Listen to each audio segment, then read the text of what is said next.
I'm Purdy with the Florida Aviation Network, live and in the clear today from the first day of AirVenture 2021.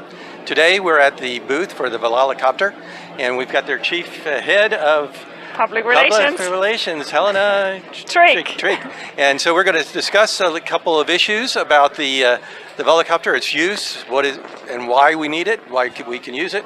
And I'm going to let her do most of the talking because she's got a great voice. All right, thank you for coming by our booth. My pleasure, my pleasure. It's nice to see it, nice and spacey, so we can fit in a lot of people. That is very true. Okay, so what would you like to first discuss about the Volocopter? Well, first I would like to say what it is. The Volocopter and behind us. Volocopter is the name of the company. We're a service provider of electrical vertical takeoff and landing aircraft for goods and for people. We have a family of aircraft, including multicopters, hybrid push and lift, fixed wing aircraft, but also a cargo version of this multicopter. And behind me we've got the Volo City. The Volo City is designed to be an air taxi carrying people up to 2 passengers in cities quietly. It's 100% battery driven, so there's no emissions in flight.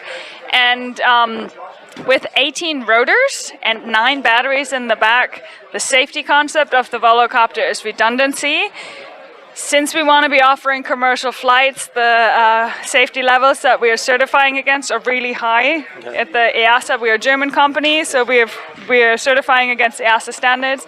We actually need to have less than 1 fatal flight incident in 1 billion flight hours. So it's 10 to the power of -9 is the safety level that we are certifying against. And so far, you've lived up to that during your test? Exactly. Okay. That's what we're proving right now. So, talking about the 9 batteries and 18 rotors, how many rotors batteries can fail and still land safely?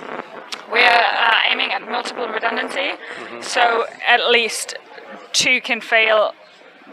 Okay. With the rotors, even 3. Okay. It depends a little bit on the configuration as well, right? If they are equally distributed, yes, it's easier to lose more than if they're all on one side, obviously. And the batteries, they're done in a way that, again, it depends on whether you're at the beginning of the mission or at the end of the mission, but the safety concept is such that we will have emergency landing spots really closely, so no matter where on a route we are, we can always safely finish the mission, even if we lose several batteries. Now, is there like a ballistic parachute or anything, or is that thought of later on? We don't have a ballistic parachute because the likelihood of that misfiring is higher than the system failing. Oh, okay. So adding that to the system would make it less safe. We used to work with as an ultralight configuration, and then we had a ballistic parachute, but now certifying against commercial safety standard, it makes the aircraft less safe. Interesting, no? Yeah. Psychologically, it's really helpful. We're also flying inside cities, though. Yeah. And with a parachute, you really cannot say where you're going to be landing. True. So you may be hitting a skyscraper. So it's more important to have a controlled landing, regardless of anything else than anything. Okay, that's understandable. Bringing up the idea of cities, have you come across any cities that say, we'll pass on it, or? The interest is generally very high, so we don't need to actively seek out cities to work with. We get inquiries from all over the world. However, there are cities where these aircraft do not make sense. Okay. That being cities where, I'm thinking about South Africa, where 2 oceans hit each other, you've got so many winds, and for us we've got top speeds of 100 kilometers an hour. That's about 63 miles an hour. If it's super windy, we're not getting anywhere, right? Yeah, so, you'll be going backwards. Exactly. So there are certain cities where it doesn't make sense. Yeah, and that brings up the idea of weather. At what point do you say, okay, we're grounded until the rain or the wind stops? Is that a high? I would think that was a high consideration for it. It is a consideration. So any city that's got constant thunderstorm or constant hailing, that's a city that's not so good for us. Yeah. But we are taking that into consideration when looking for the cities where we're going to be launching the service. Okay. Obviously, we will need to be able to fly in rain and some sort of winds, but it's going to be a flight window that's designated to the aircraft. and that's still being finalized. Yeah. It'll be experience. You'll learn from that. Exactly. Now, you mentioned the missions. What is the typical mission? Point to point, point to airport?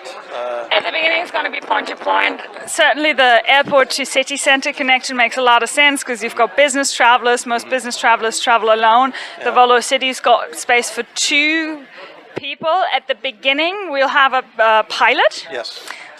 That's several reasons. One of them is going to ease certification significantly, right? Because there's no regulation yet for completely uncrewed aircraft. Yes. The second one is it's a new technology, right? Yes. People are going to feel safer when they're in it with a pilot and they can talk to them about it. Yeah, holograph. Exactly, but then that's actually the sweet spot in cities. So the occupation of taxis is between 1 to 1.4 passengers. So with 2 seats, it's perfectly fine. And over 80% of business travelers travel alone.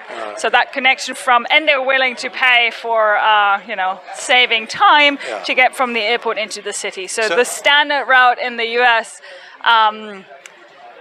New York to Lower Manhattan, you can do that in 12 minutes, right? Okay. We all know it's going to take you about an hour and a half if you take a taxi, and it's going to cost you $150 because you've got the fee and then you've got all sorts of extra charges because you're going to the airport, and that's prices that we can offer with the Volo City as well. Price? Oh, okay. It's a comparable price, but you're saving that much time. Yeah. Okay, I get downstairs to check out from the hotel. I am late. So how far in advance do they need to arrange a ride? At the beginning, you'll need to have you'll need a bit of lead time because we won't have that much supply. Okay.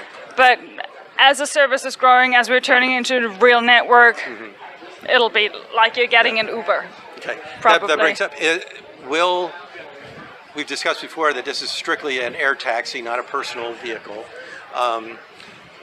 When you work with like Uber or something, is it going to be a exclusive arrangement with Uber, or will you just supply to anybody that wants to So we actually want to own the customer interface. Okay. So we want to shape the customer experience. And so we're already building our own app. Okay. That being said, there are certain apps in certain areas where you can't go past. Like we have a corporation in Singapore with Grab. That's the Southeast Asian version of Uber, and they obviously have really good insights of which routes when make most sense to offer, right? Yeah. So those are feasibility studies that we're doing with them. We want to be building that ourselves. I don't think any of the eVTOL providers or manufacturers will want to limit themselves to one partner. Okay, so it's almost they'll come to you saying, hey, we got somebody that needs to go someplace. Yeah. They'll use your app because you can full integration. Okay. I want to go from A to B. What's the fastest way to get there? Now, I know the Volocopter is going to be one of those options. Yes, and I went to the forum and I got the impression that potentially the app could figure out which way is best, whether it's best to use the Volo City or get Uber.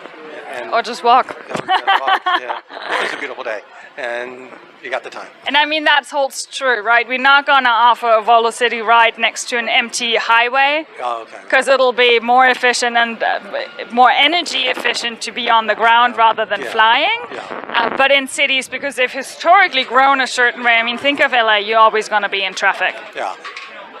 You can just fly over it. You will always profit from that. And so you're going to have vertiports or heliports? Yes, we can start with existing heliports. It's really easy to rework those to make it compatible with the Volo City. But we're expecting to have Voloports. We call them Voloports. All over the city. We actually showed one of those in 2019 in Singapore already. Okay. Because we need, a little bit of a small fire department. We need to make sure we've got a room where we can charge the battery. The Volo City's got swappable batteries. There are 2 reasons for that. It minimizes ground time, for one, and the batteries are the most expensive bit of this aircraft, right? Yeah. And taking them out and charging them in near perfect conditions is going to help their battery lifetime, and that's going to cut costs significantly for everyone. Good, yeah. And you want the batteries to last as long as possible. Yeah, exactly. So with the Voloports being on the top of buildings, are there going to be separate elevators? Or they can be on top of buildings. They can be on pontons, maybe park decks. Okay. You know, we always say real estate in cities is so expensive. Yeah. If you go on top or look in kind of dead areas, we get inquiries from real estate developers for housing, for business centers, so that they already meet the criteria that you need to be able to host eVTOL air taxis on there. Make sure they got the power to be able to do exactly. So yeah, it's an amazing aircraft. It is. Looks a little different. Well, people think, oh, is it an electric helicopter? You're like, no, not very, very different. But from what I understand, we're having the first public U.S. test flight. There's going to be a manned flight tomorrow. It's actually been moved up to 2:45 in the afternoon. Okay, great. Our pilot's already here, really excited. We've done a couple of flights in the past days to make sure that everything flew over from Germany in fine conditions. Yeah, and we're excited. It's the first. It's one for the history books. We're the first eVTOL company with a piloted flight in the U.S. in front of a crowd, because anybody can come and watch here. Yes, good. And I'm hoping they take lots and lots of pictures, and they come by your booth and start petitioning their city, cancel, we want this in our... Yes, we hope so too. I totally appreciate your spending the time with us today. Of course. Any last parting words you'd like to make to the crowd and online? I do. This is new technology. We're really excited to hear feedback, to hear ideas, and something that's super important to our founders, actually they were here in 2012 and showed their very first proof of concept, is that this type of air travel is accessible to everybody, so we're trying to make it affordable to anybody who nowadays can afford a taxi, and and give people a new point of view on their city. It's like a sightseeing trip at the same time of going to the airport. Yeah, it's exciting. Well, great. Well, thank you once again. Yeah, it's a pleasure meeting you. Hope to find out more, and we may try this again. Yes. Okay. Well, this is Brian Purdy with the Florida Aviation Network. Thank you for joining us, and stay tuned for the next interview with Volocopter.